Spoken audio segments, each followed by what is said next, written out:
Hello, Midnight Coders. So imagine that you're inside of your virtual world. We have the player, which is you. Next, we need to introduce an NPC, some kind of non-playing character.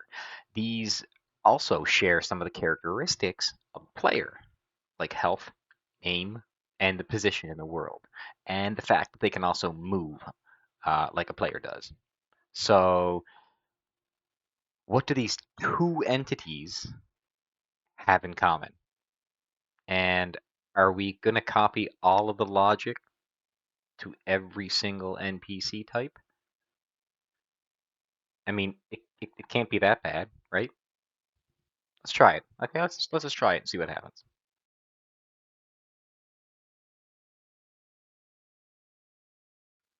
Well, if you have other NPC monsters um, that we can fight, maybe merchants that we can trade, pets that we can interact with, what's wrong with this design? Do you happen to see it yet?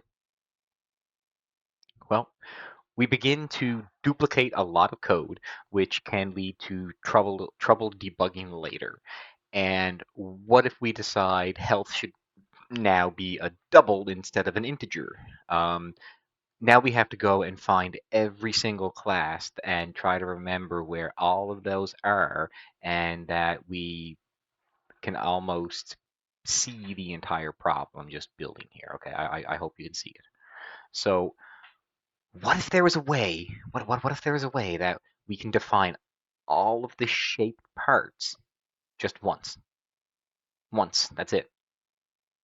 You know, write once, run everywhere. Hit the thumbs up if you got that. All right, so this is exactly what inheritance does for us. So let's imagine an entity class. And entity.java can have the name and health as well as some basic movement objects. So we can almost take that. We're not taking in the attack. We just have a name, health, and we'll leave level out of this for now. So now you see how we have similar traits. So now we can pop into our player and our NPC, and let's have a look at how this works. So you see here, we can just now say that this extends entity, and now move is actually being overridden.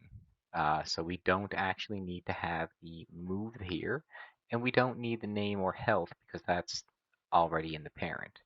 Now over in the NPC, we can do the same thing.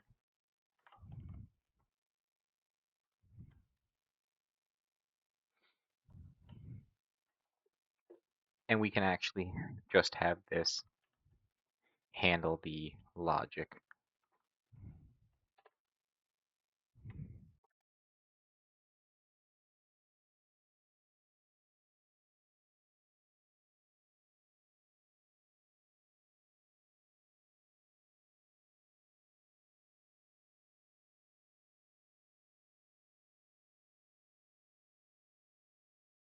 There we go. So now we're just going to simply print out to the console that whatever our name is moving.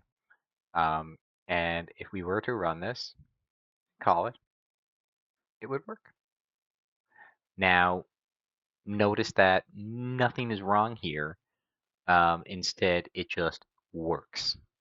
And when the player extends the entity, the player automatically gets everything that the entity already has. Now, players don't move the same way that an NPC does.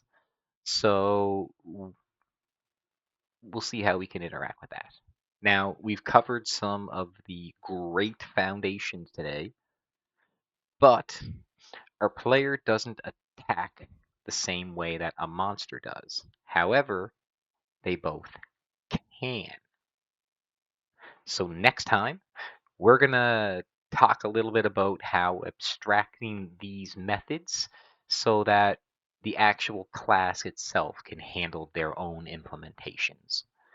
And if you don't want to miss out, make sure you hit that subscribe button, turn on notification, and as always, keep your curiosity open, that coffee cup full, and your skills sharp. I'll catch you in the next one.